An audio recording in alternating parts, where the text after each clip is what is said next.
I'm so glad that we were all able to make it here today to start going over online learning from an educator's perspective. And over the last, oh gosh, it's been about a year now, I've been doing a lot of reading when it comes to online learning. Its pros, its cons. And when I came out the other side of my research, understanding that online learning provides exceptional opportunities for a number of students that, for either because of scheduling or because of place, so the fact that Kuiper College is located in Grand Rapids, aren't able to take part in the education that we offer here. I've come to begin to appreciate online learning in sort of the way that we can serve our students through it. Still, that said, I think it'd be not genuine of me to say that nobody has concerns about online learning. Because to be frank, I mean, you just Google problems with online learning, and you're going to see a list, from here to kingdom come about things that people have had problems with online learning. So, from my perspective, we're not going to try to say here that online learning is the perfect, best experience, and it's great for every student. But we're gonna maybe say that, okay, well, maybe online learning is the best fit for some students, and that's sort of the assumption that we're going to come into here first. Okay. So over the last year or so, I've been doing a lot of reading on online learning. Okay, when you do research on online learning, you're going to get things on both sides. So you'll have people that are raving about online learning. It's the best thing ever. It helped me to learn like never before. I love it. I want to marry online learning. On the other side here, you have people that have complaints, have concerns, have worries about online learning. The reality of where we're at right now when it comes to online learning is that 69.3% of higher education administrators are saying that online programs are critical to the success of their universities. Okay, so basically almost 7 out of every 10 upper-level administrators are saying it's critical to our operations.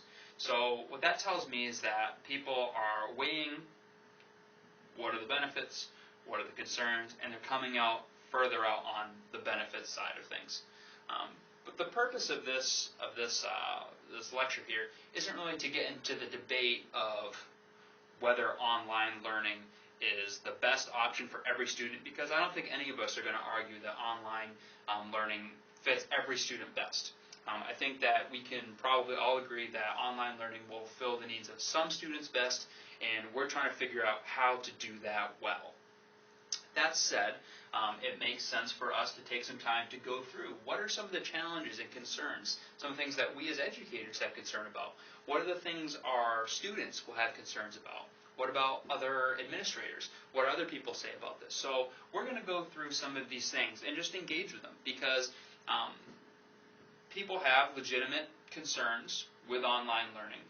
Not to the extent that I think that we should do away with it, but things that we want to make sure that we're being conscious of, that we're not setting ourselves up for failure by the way that we develop our lesson plans or by the way that we interact with students. And so over the next 6 sessions of this course, we'll be getting into some of these things. So what we're going to work on first is we're going to look at some challenges of online learning.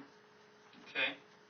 And what I want you guys to do is I want you to break up into you're already at tables, but break up into groups of 4 people per table. And I want you to take the postcards that are in front of you. And you'll notice that on the postcards there are 5 different problems that students have with online learning. And what I want you to do as a group, you're going to take 5 minutes, and you're going to take all the different postcards, and you're going to organize them on what you think students, the thing that concerns them most will be at the top of your list. And the things that concern them, 2nd, 3rd, 4th, 5th, rank them in order, I guess is what I'm trying to have you do. So what we'll do is you guys are going to break into groups, you're going to divide them up and categorize them, and then we're going to hear from each group on what order you put them in and why. Okay, so go.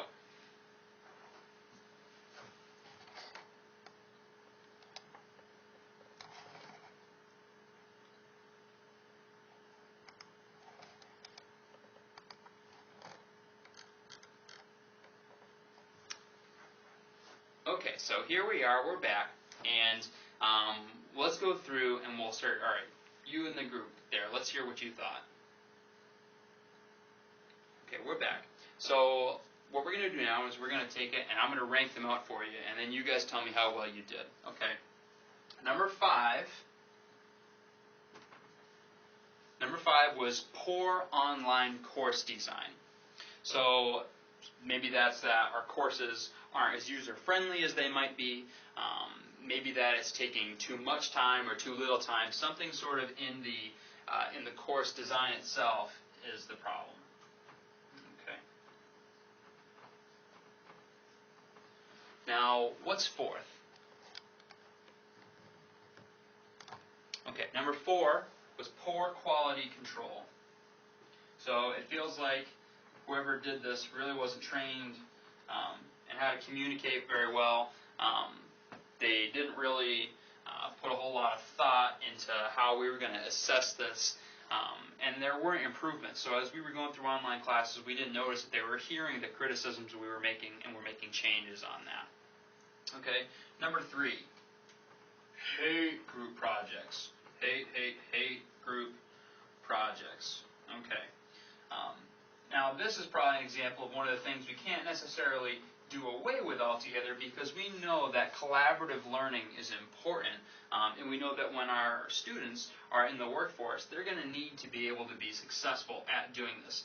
But we need to be aware of the fact that many students don't like group projects, so perhaps some strategies we could use in that are, okay, so we know they hate group projects, so let's make sure that when we're doing a group project that's really meaningful.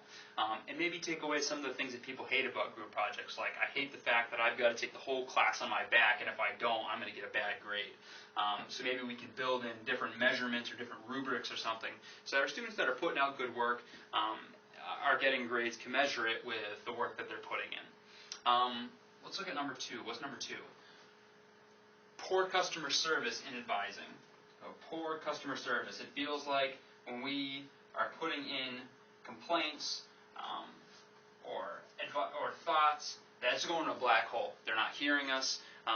As far as the advising things, I took 3 courses and nobody told me that I only needed to take the 1 English, and so I took the 3, and I wasted all this time and money. It feels like I'm working with a machine, not a person. That's number 2, poor customer service in advising. This is going to be a little bit more of an administrator's concern, I might think, but as professors, we're sort of the first line of defense when it comes to working with students and maybe solving a problem for them now rather than 3 months down the road, so being timely and things. And the number one thing was missing or disengaged professors. These are professors that didn't put their time in. I couldn't get them. We had an assignment due. I sent emails, never got anything back. It's impossible for me to be successful. Gosh, I wish I was just in a physical classroom where I could just say, hey, what's due here, and they could answer me back to that.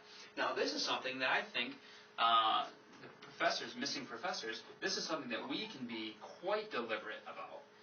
Because at Kuiper, we're not talking about sections of 200 students in an online course. We're talking 15, 20, 25. And so what we're going to think about is we're going to think of strategies on how we can not seem to be a missing professor. And there are just a couple easy, quick tips that I can throw out there for you from my reading is that what you do is in the beginning of the semester in your syllabus, you're going to say, I'm going to check my email at this time every day. So 7 o'clock to 8 o'clock every night, I'm going to check my email and I'll respond to questions. Or it could be every other day or whatever that time is. But publishing the time you're going to be available and then following through with it will really help to fight this idea that you're a missing professor.